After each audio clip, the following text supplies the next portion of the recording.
1923 1923 Delhi special session. சரிங்களா, டெல்லி சிறப்பு கூட்டம். சரிங்களா, இதுக்கு யார் தலைமை தாங்குறா பாத்தீங்க அப்படின்னா அபுல் கலாம் ஆசாத், மௌலானா அபுல் கலாம் ஆசாத் அப்படின்னு சொல்லுவாங்க. ரொம்ப முக்கியமான ஒரு தலைவர். சரிங்களா, ரொம்ப முக்கியமான ஒரு தலைவர். அவர் தான் தலைமை தாங்கியிருப்பாரு. இதுல சிறப்பு என்ன, இந்த சிறப்பு கூட்டம் எதுக்காக கூட்டப்பட்டுச்சு அது எல்லாத்தையுமே பார்ப்போம். இதுல இன்னொரு விஷயம், முக்கியமான விஷயம் என்ன அப்படின்னா, இந்த மாநாட்டை இவர் தலைமை தாங்குறாருல அந்த காலகட்டத்தில் இவருடைய வயது எவ்வளவு அப்படின்னா 35 வயது. சரிங்களா, ஏன் வயது இந்த இடத்துல பாக்குறோம் அப்படின்னா, இதுவரைக்கும் தலைமை தாங்கிய தலைவர்களையே மிக இளம் தலைவர், யங்கஸ்ட் லீடர் யாருன்னு பாத்தீங்க அப்படின்னா மௌலானா அபுல் கலாம் ஆசாத் தான். நீங்க மௌலானா அபுல் கலாம் ஆசாத் இருக்காருல்ல, அவர் சுத்தி நிறைய ஃபேக்ட் இருக்கும். எக்ஸாம்பிள் கேட்டீங்கன்னா இப்ப பாருங்க, இந்த காலகட்டத்தில் அவர் தலைமை தாங்கும் போது அவருக்கு 35 வயசு. அதனால காங்கிரஸை தலைமை தாங்கிய இளம் தலைவர் யார் அப்படின்னா Maulana Abul Kalam Azad, youngest leader who presided the Congress meeting அப்படின்னா மௌலானா அபுல் கலாம் ஆசாத். அதுக்கப்புறம் நீண்ட காலமாக காங்கிரசின் தலைவராக இருந்தவர் யார் அப்படின்னு கேட்டாலும் யாரு, மௌலானா அபுல் கலாம் ஆசாத் தான்.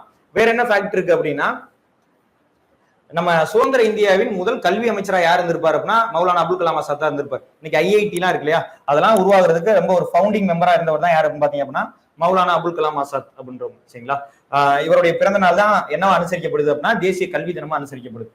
ஓகே, அப்ப இந்த மாநாட்டில் என்ன நடந்திருக்கும் அப்படின்னா, போன இதுல பார்த்தோம் இல்லையா 1922 கயா மாநாட்டுல சுயராஜ்ய கட்சி அது உருவாக்கப்படும் சொல்லிட்டாங்க, உருவாக்கிட்டாங்க. இப்ப என்ன ஆகுது அப்படின்னா, இப்ப இது எந்த மாதிரியான ஒரு இதை ஏற்படுத்துது, பிம்பத்தை ஏற்படுத்துது அப்படின்னா, காங்கிரஸ்குள்ள மீண்டும் ஒரு பிளவு அப்படின்ற மாதிரி ஒரு பிம்பத்தை ஏற்படுத்துது இல்ல.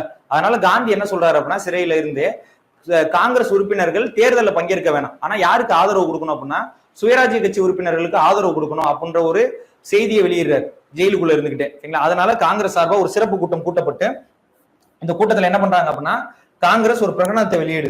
எதுக்கான பிரகடனம் அப்படின்னா, சுயராஜ்ய கட்சியை ஆதரித்து பிரகடனம் வெளியிடப்படுகிறது. சரிங்களா, ப்ரொக்ளமேஷன். சுயராஜ்ய கட்சியின் இந்த லைஃப் டியூரேஷன் சொல்லுவாங்கல்ல, அந்த கால அளவு ரொம்ப நாளா இல்ல, ரொம்ப சீக்கிரமாவே இந்த சுயராஜ்ய பார்ட்டி தனது தன்மையை இழந்துருச்சு. சரிங்களா, அப்ப 1923 சிறப்பு கூட்டம், டெல்லி சிறப்பு கூட்டம், மௌலானா அபுல் கலாம் ஆசாத்.